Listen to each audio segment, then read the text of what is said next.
Dear students, see last time we started lesson number 7, that is system of particles and rotational motion.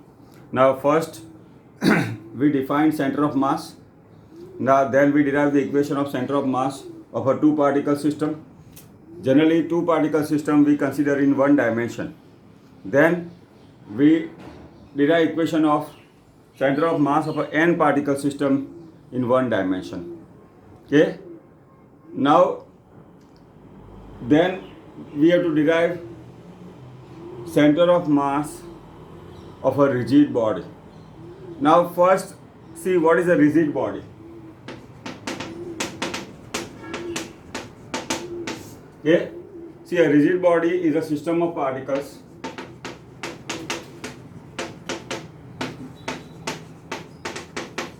in which distance between particles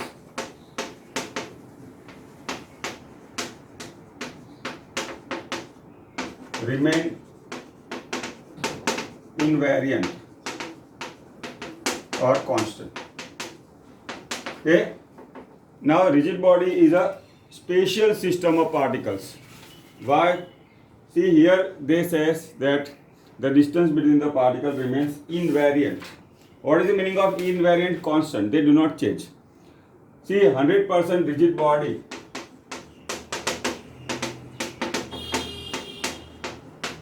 is ideal condition. See a solid body can be deformed.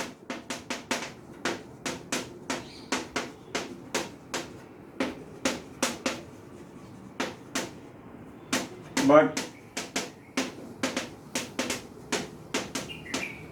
rigid body cannot be.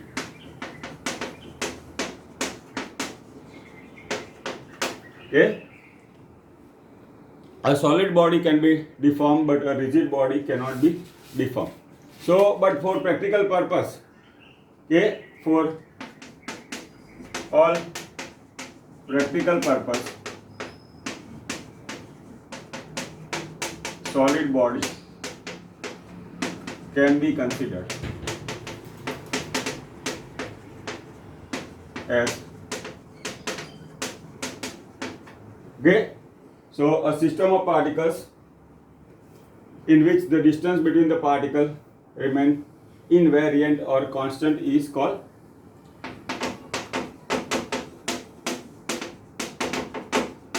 rigid body. See a system of particles in which the distance between the particle remain invariant or constant is called rigid body. See 100% rigid body is an ideal condition. See a solid body can be deformed. Now all of you know about deformation. What is deformation? See, by applying force, we can change the shape or a dimension.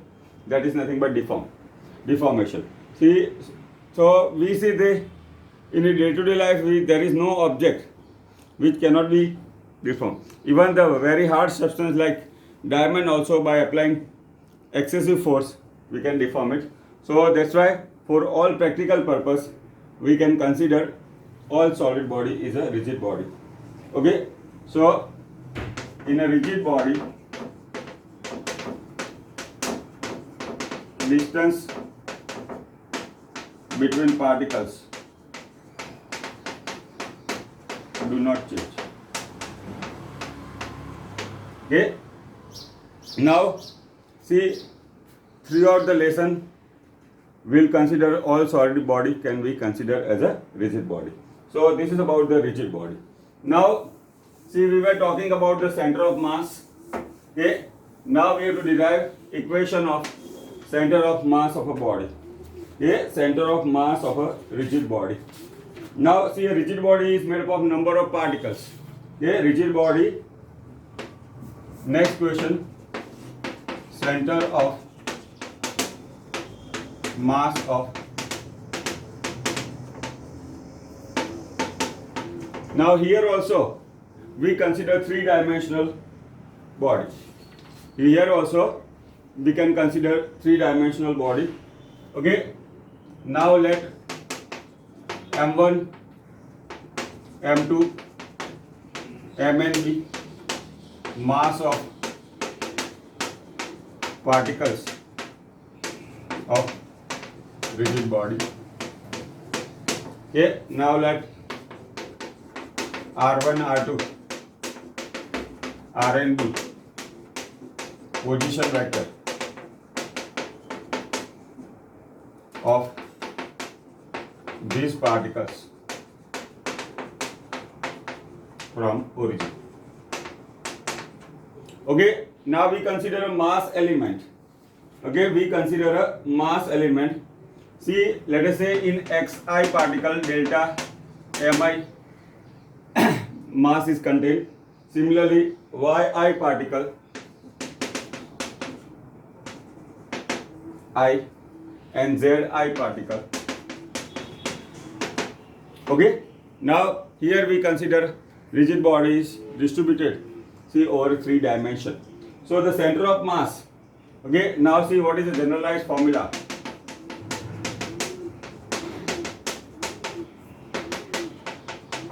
See here YCM and ZCM.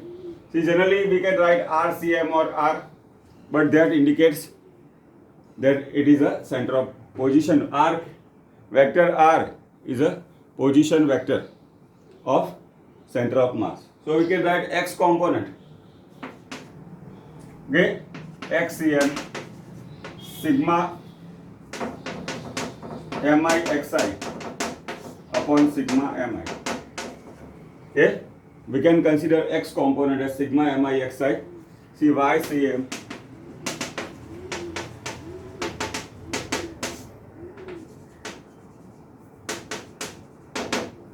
okay, and ZCM sigma M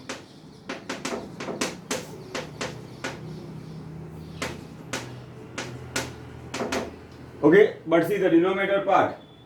Okay, whenever denominator part is summation of the ith particle, we can consider 1, 2, 3 up to I particle. Similarly here and here also. Now see, whenever there is a summation, see number of times we are used, we can go for the integration. Okay, now this can be written in terms of the integration also. Okay, so in that case, see our sigma mi we can consider as integration dm, that is m is the total mass of the body. So in that case we can write x component is 1 upon m x dm ycm m ydm and zcm is 1 upon m zdm. Okay, so x dm is the integration of all the odd x coordinate. Similarly y 1 upon m y dm is the integration that will give the y component of the center of mass, and ZCM will give 1 upon m z dm, that is the integration, okay, that will give the z component of the center of mass. So this is how we can obtain the center of mass of a rigid body.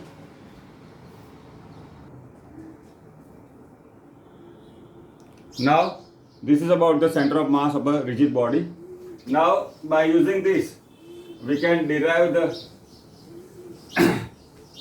equation of a center of mass of a, see, a thin rod of uniform density. Okay, center of mass of thin rod of uniform density. Okay, now we assume that let L is the length of rod. Okay, L is the length of the rod. See, we can say mass is uniformly distributed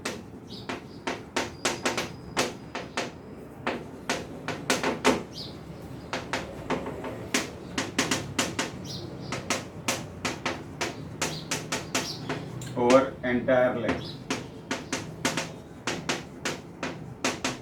Okay, now let us say, see, this x0 be the origin.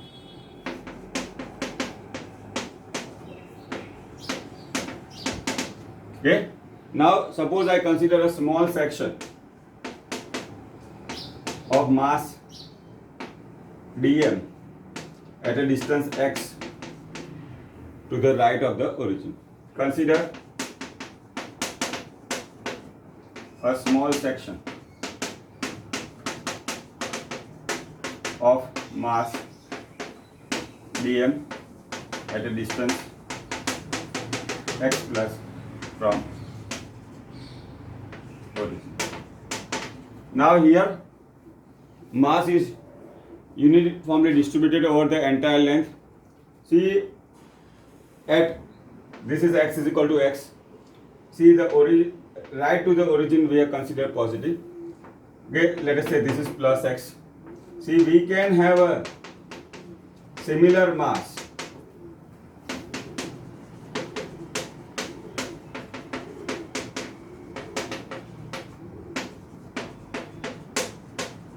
at distance left to origin. Okay. Now from origin we have considered distance plus x, that is right, okay, to the origin, and that section have a mass dm. See, by symmetry we can have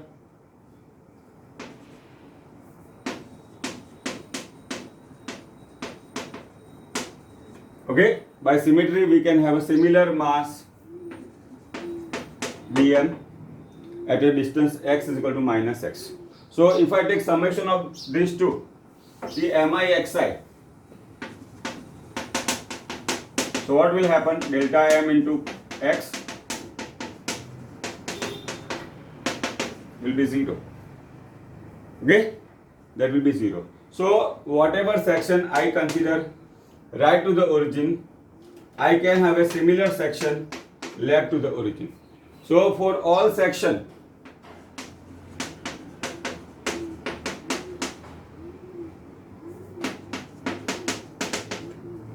we can have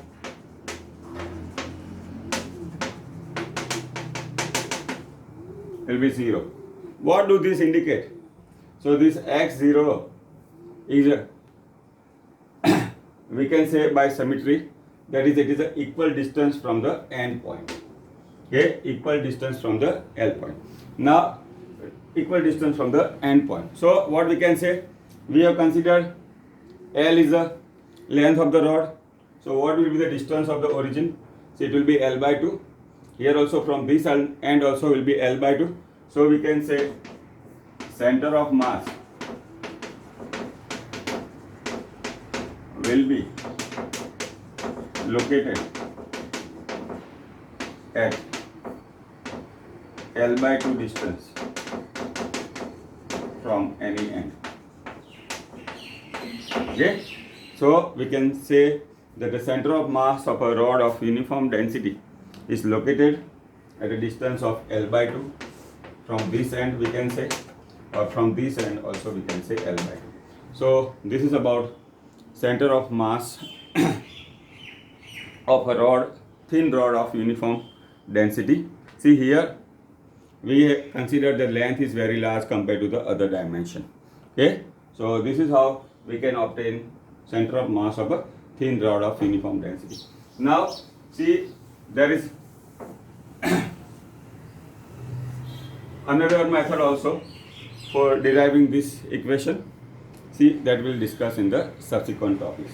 Now this is about center of mass of a rigid body, and from that we have derived the equation of center of mass of a thin rod of uniform density. Now see, the next is a very important question. See, next we have to consider motion of center of mass. Okay, motion of center of mass.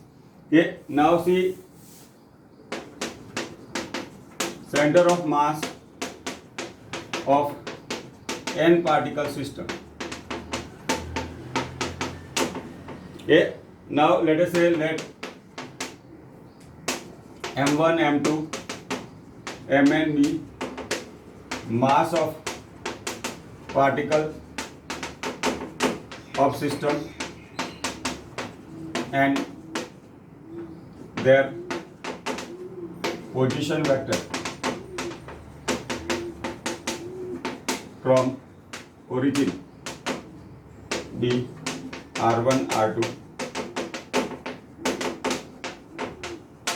Okay. Now see, M1 mass has a particle R1, M2 has a R2 mass, and Mn have a particle Rn respectively. So center of mass of this system, we can write RCM. We can write M1 R1 plus M2 R2 upon. Okay. Now here we have to discuss about motion of center of mass. Okay. So center of mass we know is also position vector. So if we take the differentiation of that, we'll get the velocity. So in that case, we can have the relation for a velocity of a center of mass. Okay. Now we can write M1 plus M2 plus Mn is capital M. That is the total mass of the system. Okay.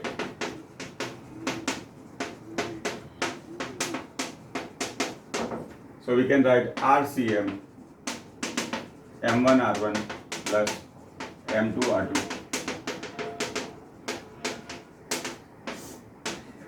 Okay. Why? Because we have considered M1 plus M2 plus Mn is capital M. Now we can write M into RCM M1 R1 plus M2 R2. Okay. See here again we can say M1, M2, Mn is the mass of the particle of a system, and R1, R2, Rn their corresponding position vector. Now center of mass of such a system will be, see by our formula, M1 R1 plus M2 R2 plus Mn Rn upon see M1 plus M2 plus Mn. Okay, that is the summation of mass of all particles. Again we can say M1 plus M2 plus Mn is capital M, that is the total mass of the system. So we can write like this. M I take on the left hand side. Okay, M into RCM is M1 R1 plus M2 R2 plus.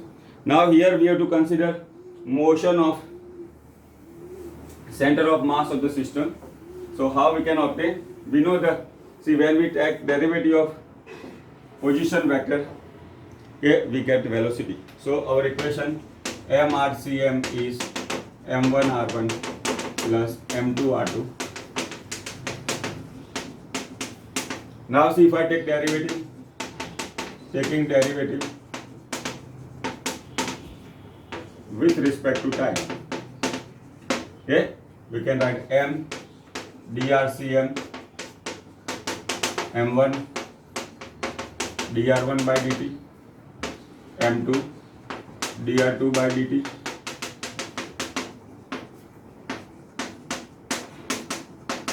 Okay, but we know dr by dt is velocity. Okay, so we can write, okay, dr2 by dt will be v2 and so on. So we can write M into drCM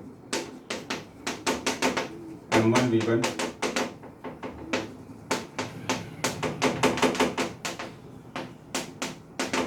okay. Now we know M into V is P is MV.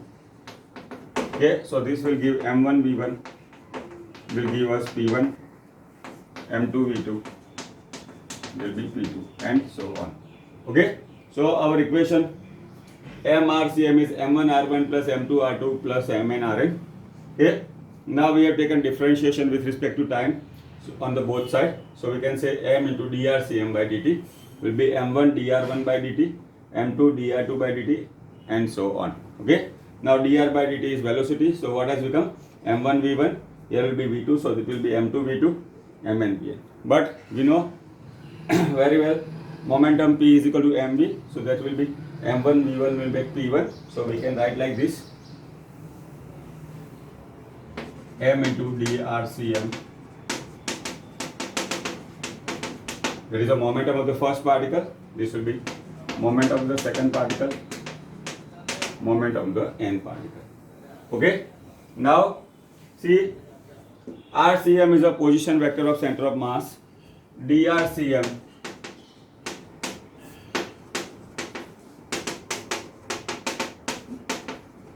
Okay, that is nothing but velocity of center of mass. Okay, so we can write m into VCM, P1 plus P2. Okay, now see here we are talking of center of mass of a system of particle.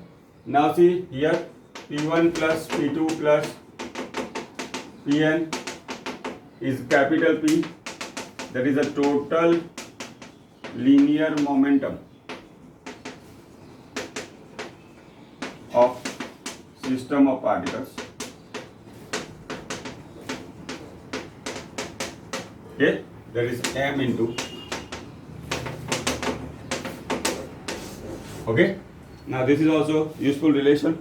See, number of examples will be using this. Okay, so we can write down in the form of a statement. See what we can say. See, the total linear momentum of a system of particle is equal to product of total mass of the system. Now we have seen m1 plus m2 plus mn is capital M. See, that is the total mass of the system, and VCM is a velocity of the center of mass. So we can write like this. See, the total linear momentum of system of particle is equal to product of total mass of system and velocity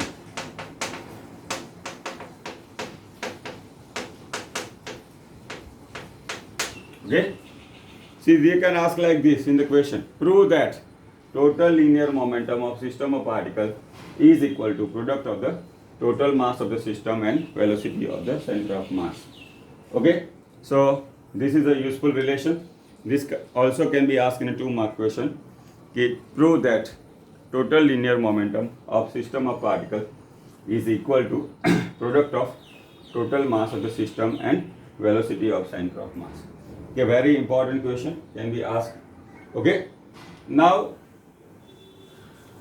in the lesson number 5 we studied about Newton's second law of motion for a single particle. Okay, in lesson number 5 there is a laws of motion we studied. Okay, F is equal to ma derived for only one particle. Here see, we have to prove it for a system of particles. Okay, and we'll see that while deriving this we have to take the help of the third law, okay, of Newton's laws of motion, and we'll try to establish the interdependence of Newton's laws of motion. Now see here, just now we have proved m into VCM is P, that is P1 plus P2 plus Pn. Now this is nothing but m1 v1, m2 v2. Okay, now see, we have to prove that F is equal to ma. A is nothing but dv by dt. See, we have got mv, so if I take derivative again, we will get m into dv by dt. That will give the acceleration, that will give ma, and that will lead to Newton's second law of motion for a system of particles. Now see, by taking derivative,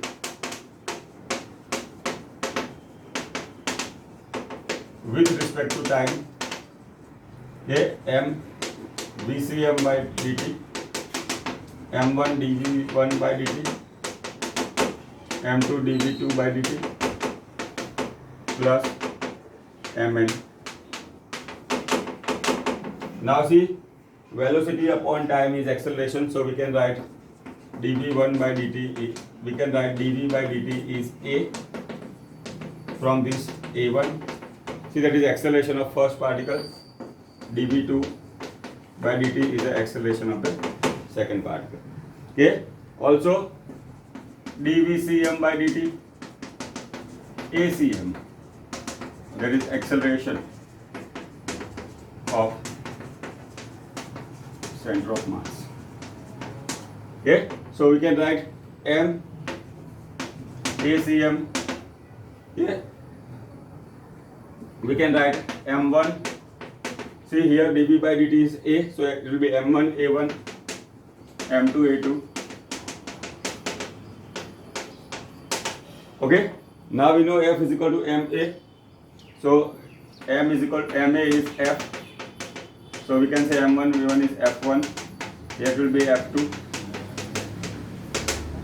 Okay, now see F1, F2, Fn are the force acting on particles of the system, and A1, A2, An are acceleration produced due to these forces F1, F2, Fn respectively. So from this we can derive the Newton's second law of motion. But important thing, see in a system of particles, okay, there will be internal forces among the particles of the system. Okay, now let us say consider a two particle system. As we discussed earlier, see minimum number of particles in system will be 2. See, then we'll extend for the n particle system. Let us say two particles have the same mass. See the internal forces, see the F12 and F21. Why? Because their mass is equal. We can consider this force to be equal and opposite, okay, by Newton's third law. That is, action and reaction are equal in opposite. So what is the resultant of this internal forces? 0. Okay, that is nothing but Newton's third law. So we can consider that resultant of internal forces among the particle of system is 0. Why? By taking the help of Newton's third law of motion. So these F1, F2, Fn are the external forces only. These F1, F2, Fn are the external forces only on the system of particles. So, and Fn, F1 plus F2, we can consider F external. Okay? Just now we have discussed that the resultant of internal force is 0. So this F1 plus F2 plus Fn is capital F external, that is a external force only. So we can prove this M ACM is F external. See, it is the same thing. F is equal to MA, but see ACM is the acceleration of the center of mass. Okay, and F is the external force acting on a system of particles. This is nothing but Newton's second law of motion for system of particles. Okay, there is a mass into acceleration of center of mass is equal to total external force acting on the system. Now in proving this, we have taken the help of a Newton's third law of motion. Okay, for a single particle we can write Newton's second law of motion independently, but while proving this for a system of particle, we have taken the help of Newton's third law of motion. This fact is called interdependence of the Newton's laws of motion. Okay, so this is about Newton's second law of motion for system of particles. Now let me revise this. See, we have proved F is equal to M into VCM is P is nothing but P1 plus P2 plus Pn. Okay, this P is made up of summation of linear momenta of the particles. So P is again mv. We write one step backwards. Now there is m1 v1 plus m2 v2 plus mn vn. See, we have taken derivative m1 d1 by dt plus m2 dv2 by dt, mn dvn by dt. Also here on the left hand side m into v dv cm by dt. Okay, now dv cm by dt is acm, that is acceleration of center of mass. It will be m1 a1 plus m2 a2 plus mn an. We know F is equal to ma very well. So this will be F1 plus F2 plus Fn. See, the F1, F2, Fn are the external force acting on individual particle, and resultant of external force F1 plus F2, Fn we call as F external. So this is F is equal to Ma only. We can write M into ACM, okay, is equal to external force acting on the system. This is about Newton's second law of motion for system of particle. Okay, so today we have seen center of mass of a rigid body, then we derive the relation between total linear momentum and of the system of particles. See, that is, we proved m into vcm is p. There is a total linear momentum of system of particle is equal to product of total mass of the system and velocity of center of mass. And by using this, we have derived the Newton's second law of motion for system of particles. Okay, now see, starting from center of mass of the system, okay, the question can be asked like this. This can be a 3-mark question. Okay, derive center of mass for a system of n particles, and by using this, prove that the total linear momentum is equal to product of the center of mass and the velocity of center of mass. Okay, this can give part A, we can say, and by using that part A, we can derive Newton's second law of motion for system of particles. If it is asked totally, can be asked in a 3-mark or 4-mark question. Okay, so this is about center of mass of n particle system and Newton's second law of motion for n particle system. See, there are number of examples of this. Okay, there are number of examples we can see. See, in the lesson number 5, again we saw law of conservation of linear momentum. Okay, that is, total linear momentum of an isolated system remains constant. So now we see law of conservation of linear momentum. Now there we written statement like this: total linear momentum of system of total linear momentum of a system, an isolated system, remain constant. Here, see, it is in a little bit different way. If resultant external force on system of particle is 0, then total linear momentum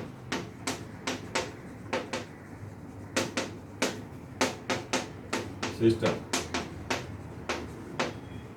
remain constant. Now see the statement: if resultant force, external force acting on a system is 0, on a system of particle is 0, see the total linear momentum remain constant. See, just now we have seen MACM is F. F is nothing but dP by dt. Na? Okay, now see, if F external is 0, dP by dt is 0, and we know, see, we have seen earlier also, very useful mathematical relation: whenever a first derivative of any quantity is 0, that quantity becomes constant, that is, P will be constant. Now this can be understood by taking a simple example. Okay, now suppose a chemical bomb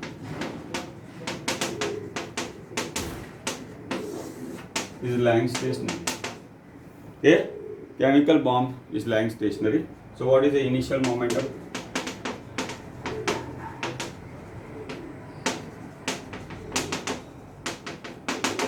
Now, due to some reason, let us say this chemical bomb explode. See the different particles, different fragments, let me say, moves with different velocity.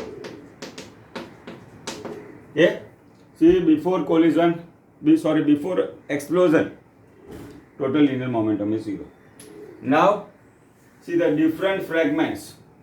See, mass m1, velocity v1, so we'll have a momentum p1. Mass m2, velocity v2, so the momentum is p2.